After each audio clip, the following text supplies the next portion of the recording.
thanks for being here. I'll go ahead and call this meeting to order on July 23rd, 2024, and ask our city clerk to please call roll. Commissioner Guess? Present. Commissioner Henderson? Present. Commissioner Smith? Here. Commissioner Wilson? Present. Mayor Bray? Present. Who's doing the invocation tonight? Okay. Commissioner Guest is going to do the invocation, and then we'll remain standing for the Pledge of Allegiance.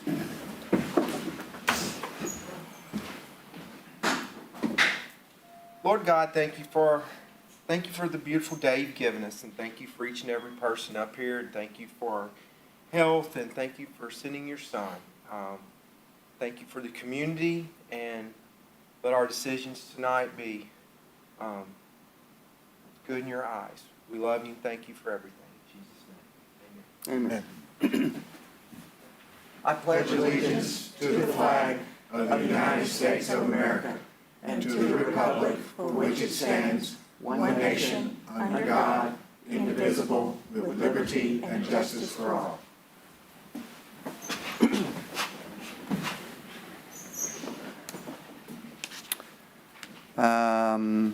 Assistant City Manager, do you have any additions or deletions? There are none. Okay. I do have one item that I'm going to pull off the consent agenda, and that would be item L, which is the flock safety license, flock safety for license plate readers, and if Chief Laird would be willing to talk about that tonight.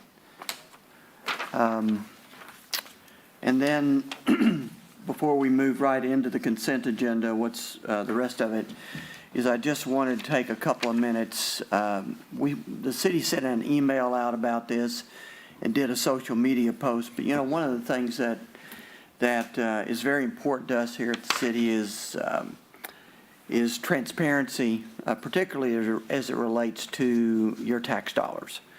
Nobody likes to pay taxes. Nobody wants to pay any more taxes than they're paying now. And everybody wants to know that their tax dollars are being spent wisely, fairly, and correctly. But the city's finances are very complex. You know, that we do our best to try to make people aware. But one of the things that we've done just this year is we've created what's called a popular annual financial report, in short, PAFR. And it's really a 4-page document that anybody can go to our website and download and look at. Or there's hard copies down below where people walk in the lobby and they can take a look at it. And it's our attempt at simplifying a very complex process as much as we possibly can. But one of the reasons we're really proud is because we won an award for it this year. And so we really created it to increase our awareness around all of the City of Paducah's operations. And so, you know, like I said, it's on the website, or you can pick up a copy downstairs. But it's the first year that we created the award, and we immediately won an Outstanding Achievement Award. So kudos to our finance department who created it, and I just wanted to call attention to it. So we'll move to the consent agenda, and items on the consent agenda are considered to be routine by the Board of Commissioners and will be enacted by one motion and one vote.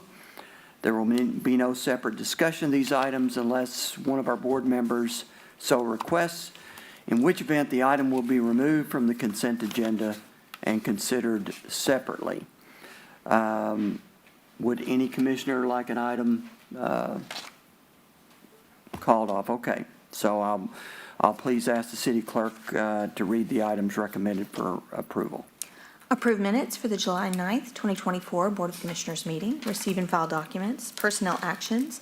A municipal order declaring the real property located at 817 South 5th Street, Paducah, Kentucky to be surplus property, accepting the bid of Donald Hollowell of Black Owl Home Builders, LLC, in the amount of $1 and authorizing the mayor to execute the deed and all documents related to same.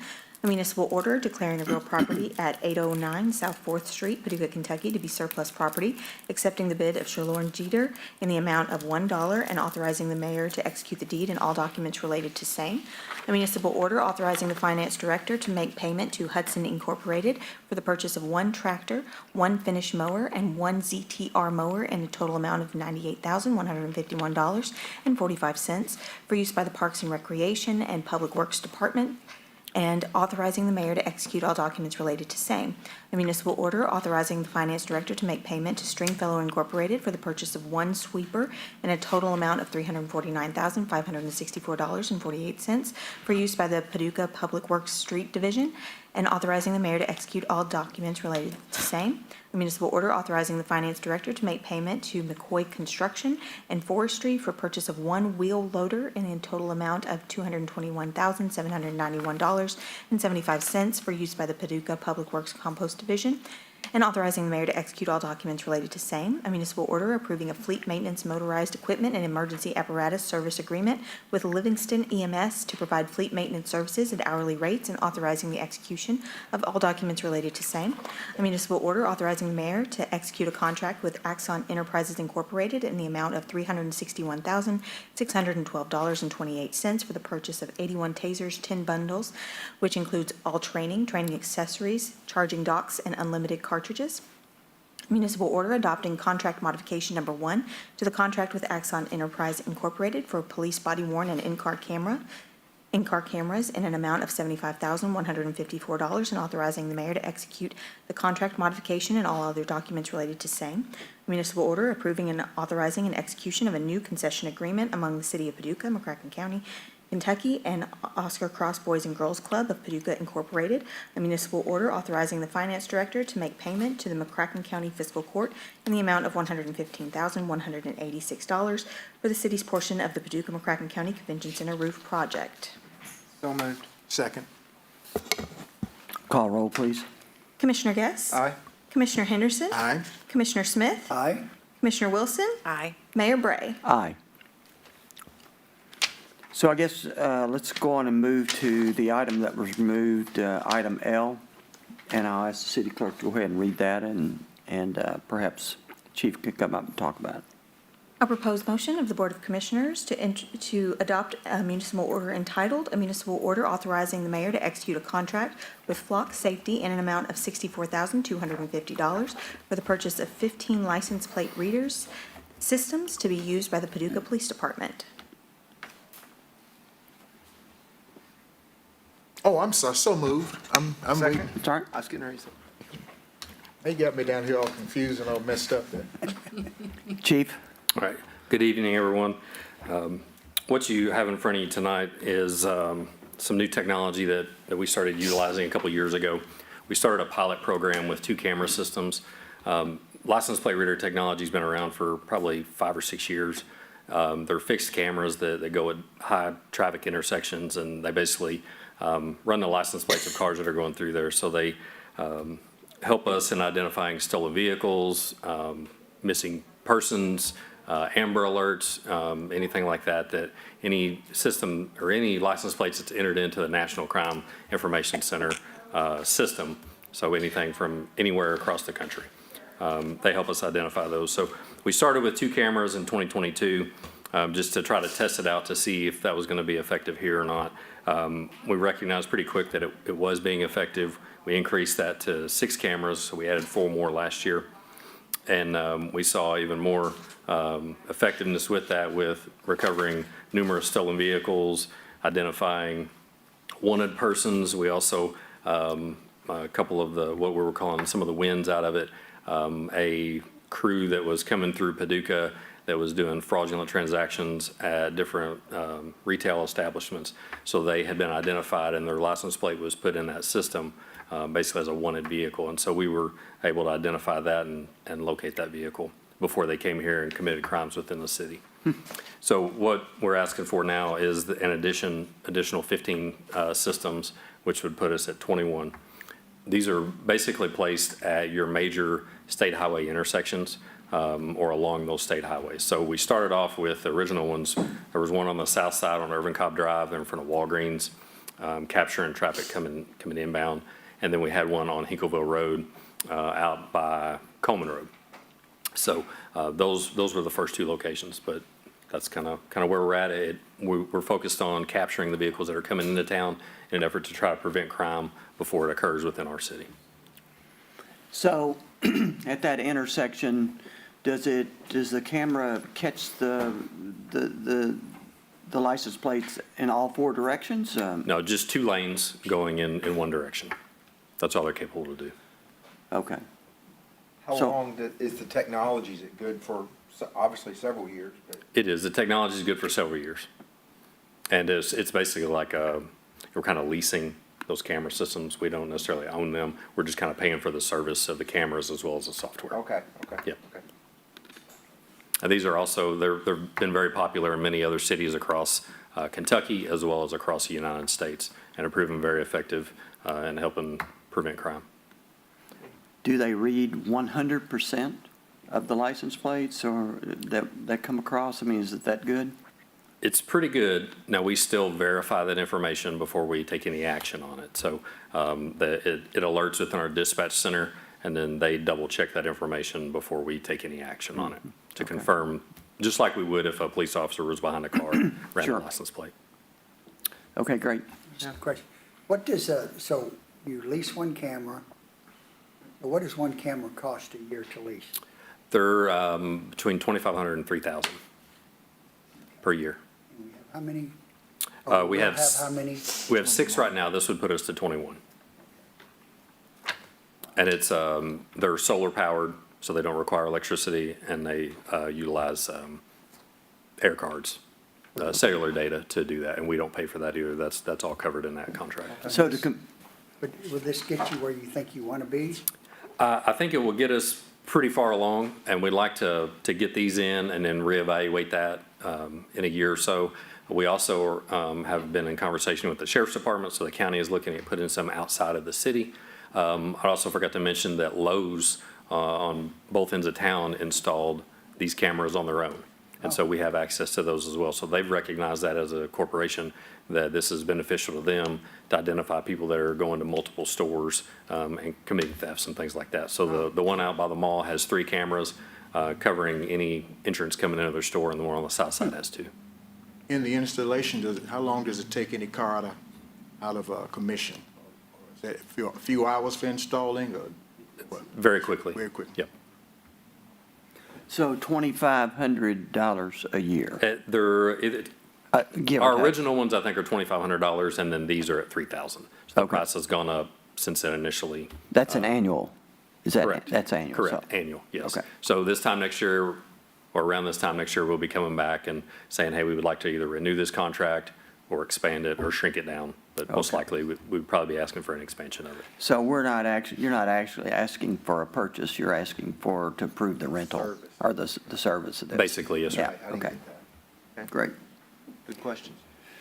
All right, any other questions? All right, thank you very much for being here. Please call roll. Commissioner Guess? Aye. Commissioner Henderson? Aye. Commissioner Smith? Aye. Commissioner Wilson? Aye. Mayor Bray? Aye. Okay, we have one municipal order to execute tonight, and I'll ask the city clerk to read it, and then we have Jaron, one of our assistant directors, here to talk about it. A proposed motion that the Board of Commissioners adopt a municipal order entitled, "A Municipal Order Authorizing and Directing the Mayor to Execute a Contract with Paxton Park Golf Board, doing business as Paxton Park Municipal Golf Course in an amount of $100,000 for facility operations, and authorizing the Finance Director to issue payment."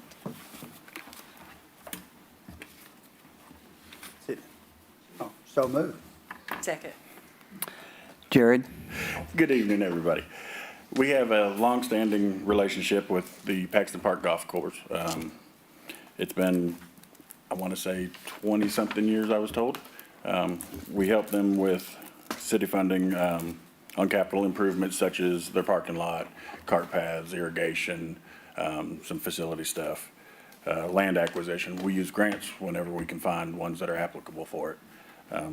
The city's subsidy would be the same in fiscal year '25 as it was in '24. Okay.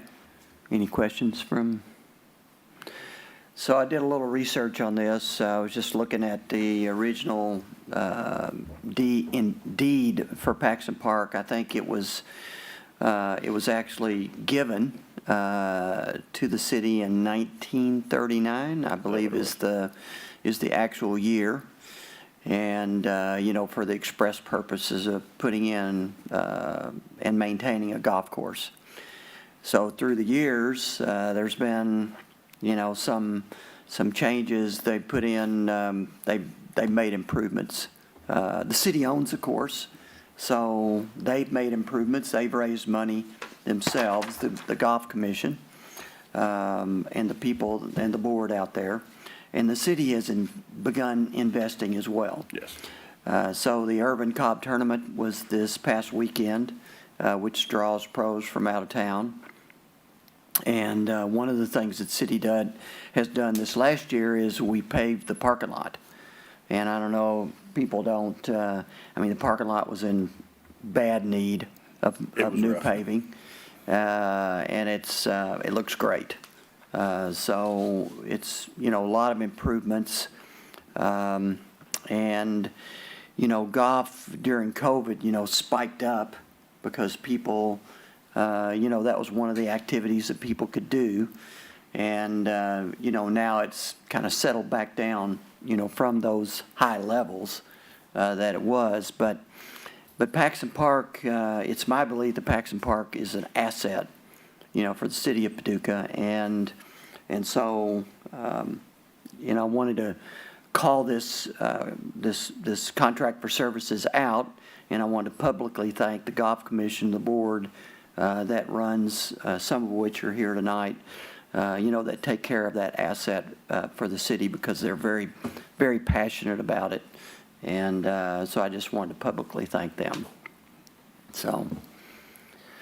Having a good municipal golf course, I don't play a lot out of the area, but Paxton Park is top-notch for there's a lot of municipal golf courses that are not.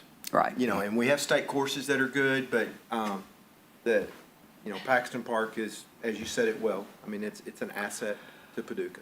And our pro there, I think 4 years ago or 5 years, was elected was named as the Kentucky Golf Pro of the Year, in the state of Kentucky. And so Danny Mullen's been out there for a long time, and, he spends probably 50, 60 hours a week out there, if not more. It's in his blood for sure. Yeah. So, anyway, I would ask you to call roll if there's nobody else has anything. Call roll, please. Commissioner Guess? Aye. Commissioner Henderson? Aye. Commissioner Smith? Aye. Commissioner Wilson? Aye. Mayor Bray?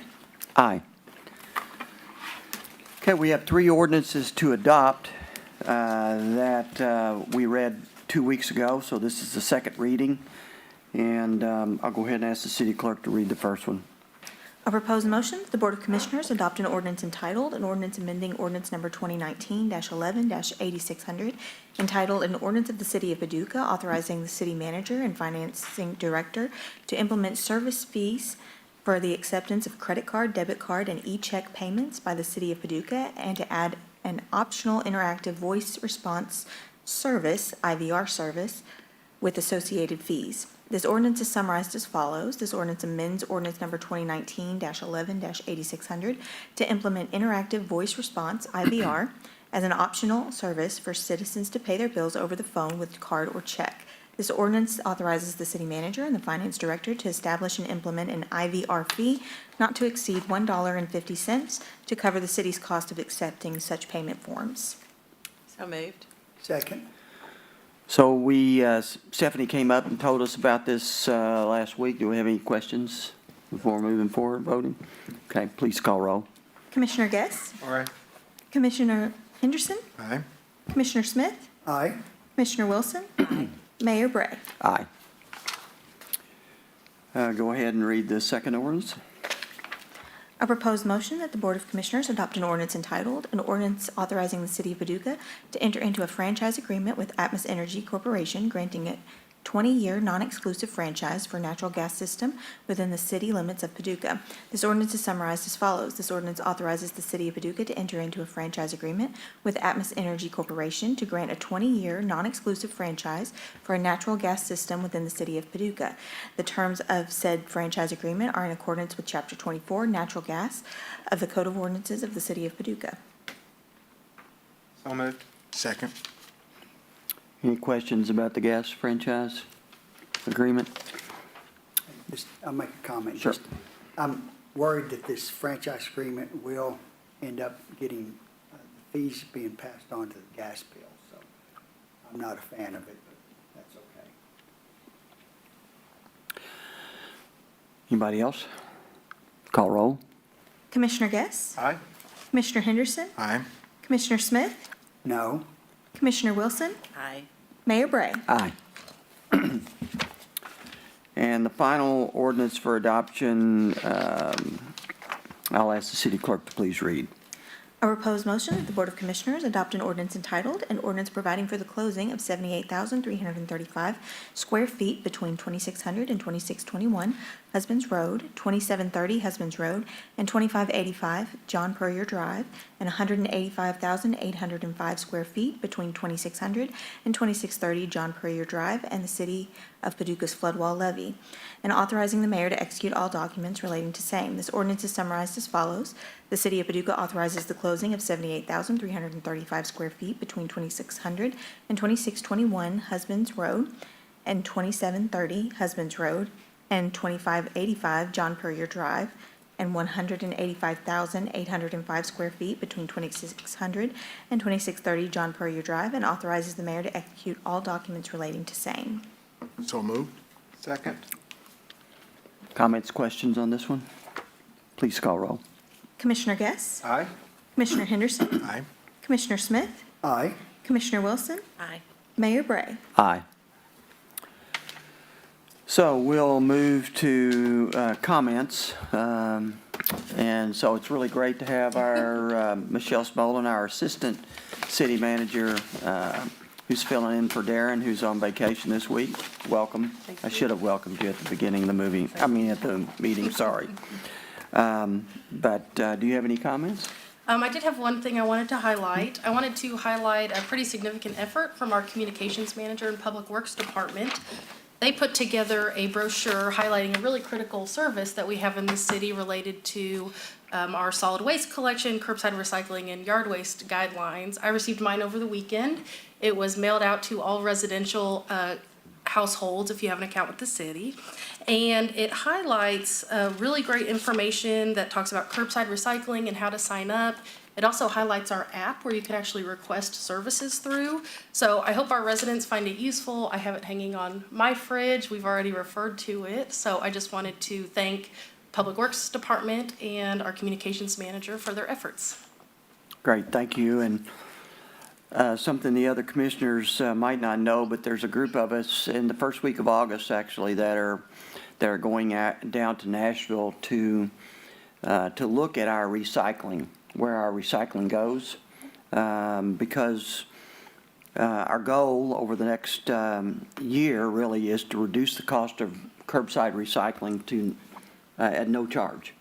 But I think people need to try and understand exactly where the recycling goes and what's eligible, and so there's going to be a small group of us actually go down there and take a look at that and come back to report to everybody on what we find out. So I appreciate you highlighting that. Any comments from commissioners? Hey, just on the recycling, Yeah. it's interesting because I was watching, I guess it was CBS Sunday Morning. This was several months ago. And they said that they were throwing out the statistic, but it was something crazy, like only 30% of the things that are recycled, that are put in and go through the recycle process are actually recycled. So, and I don't know if we audit that or how how we know our things are being recycled, or just maybe just a market thing where there's nothing you do about it. Well, actually, I think we are going to go through an audit. Dr. Jeff C., who is a professor at the local University of Kentucky, he is kind of an expert in plastics and whatnot, so we've had a meeting with him because that is a valid question. All plastics are not able to be recycled. You think of plastic. So, it's our journey to try to really understand our recycling process so that we can report back to citizens accurately, on what's going on with recycling. So, good point. Any comments, Commissioner? Okay, then we don't have an executive session, so I think I would entertain a motion to adjourn. So move. Good meeting. Second. Call roll. Commissioner Guess? Aye. Commissioner Henderson? Aye. Commissioner Smith? Aye. Commissioner Wilson? Aye. Mayor Bray? Aye. Did he beat? I think I had done like 17, 16 minutes. We Pretty didn't, good, though. that was pretty good.